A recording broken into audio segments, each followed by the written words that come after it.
Hey everybody, it is Professor Parish, and we are on week 7 of English 109. So we're getting very close to midterm, which is crazy, right? This week we are going to start talking about your narrative papers, which is paper number 2, and going over the assignments for this week. So I'm recording this Sunday night for week 6, so if you've not done the assignments for week 6, please make sure that you have them done by tonight. As for week 7, you can see on your screen that I've got my check-marked grammar review and discussion forum done for this week. So for this week, we have 3 assignments. One is the discussion forum for week 7, which I'm going to show you guys here very shortly. The other one is the thesis and outline for the narration paper. So if you have not looked at your narration guidelines, they're in our resources. But basically paper 2 is talking about narration. So it's very similar to the descriptive paper. Some of you did not do a narrative style descriptive paper, so this is your chance to do that. Those of you that did like a story about yourself and described in detail, you're basically going to write another one of those. So it will be very review for you if you've already done this for paper 1. But what I would like for you to do in your topic and thesis and outline assignment here is, for this assignment, attach a file that explains the following: what your topic is, what the purpose of your paper is, and then a basic outline of your paper telling me the points and the basic structure of your paper. So no paragraphs, nothing elaborate. I just want to see a skeletal framework of what your points of your paper are going to be and what you're going to be writing about. So if you go to your resources here, you should see under week 7, get back down to it, week 6. Actually in week 6, the narrative guidelines are over here. So it was posted last week. So you should be able to open these guidelines up and see kind of a sample outline. It's basically going to be the same format you did for paper 1. And if you have any questions about the topic and outline assignment, you can email me and let me know. The other assignment is textbook activity number 3. This one this week is really easy. I've pulled it up here to show you guys. But basically what it is on chapter 33, pages 515 and 516 in your book, you're going to be rewriting the sentences, adding commas and quotation marks where they are needed. Number 1's been done for you, so you just rewrite it here and you get a free point.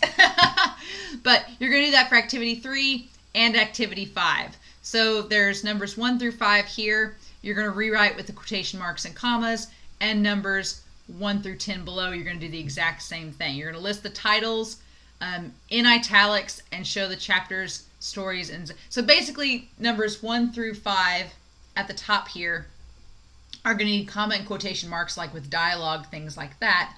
And then numbers 1 through 10 here are going to have things like book titles, movie titles, chapters, short stories, songs. And what I've asked you to do here is make sure that you list the titles or movies in italics below and the titles of chapters, short stories, and songs in quotation marks. So as long as you follow those directions, this should be a really easy assignment. But mainly, I would say one of the biggest grammatical mistakes people make in their writing is formatting. And that's doing things like quotation marks, italics, commas, little simple things. But the more that you make those mistakes, the more they start to add up. So I want to kind of try to point that out in this assignment for the textbook activity number 3. And chapter 33 does a nice job in our book of explaining when you use those specific types of mechanics in your writing. So if you have any questions about textbook activity 3, please let me know. But that assignment is due along with your thesis and outline, and then week 7 discussion forum. Before I show you the discussion forum, the only reading this week is just continuing on with chapter 3, reading it, and that's pretty much it. If you decide to revise paper 1, everyone should have their copy of paper 1 back by now. So you should have received feedback from me about paper 1. If you choose to revise, that's completely optional, but those revisions are due by this Sunday night at 11:55. So after this coming Sunday, I won't be taking any more revisions on paper 1 since we'll be focusing on the next paper. But if you want to revise, it's optional, but you have that choice. So you can just email me those revisions if you decide to do them. So, yeah, let's look at the discussion forum for week 7. So scrolling down here, week 7, we're introducing narration and narrators. And so there's a YouTube video here. And I will say the narrator of this video has a very thick accent. So you may have to watch this video twice to totally get it, or you may have to pause the video and go back if you're having a hard time understanding. But I really like this video despite the accent because it does a really good job of explaining why narrators are important in stories and what we use them for. So they do a variety of different examples in this video. The main one is Robert Downey Jr., his character in the movie Kiss Kiss Bang Bang, which is a really good movie if you've not seen it.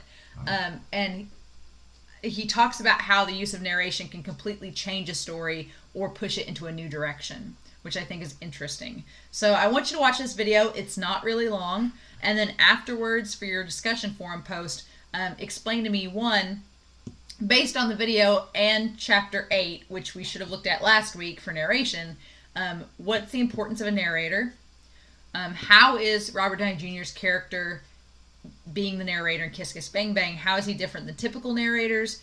And how could you use narration or the use of a narrator in your own writing assignment? So for paper 2, how are you going to go about presenting the narrator? Are you going to be telling the story? Is someone else telling the story? How are you going to present that? And so they're pretty open-ended, your opinion questions, but that'll be the discussion forum for this week. So some pretty basic assignments. Just make sure that you scroll down and see all 3. And then the discussion forum, posts are due Friday, responses are due by Sunday, and then your thesis and outline and textbook activity are both due Sunday. So if you have any questions, please be sure to let me know. But otherwise, I hope you all are having a wonderful week. Please stay safe, take care, and I'll be back next week with more information on English 109. Bye.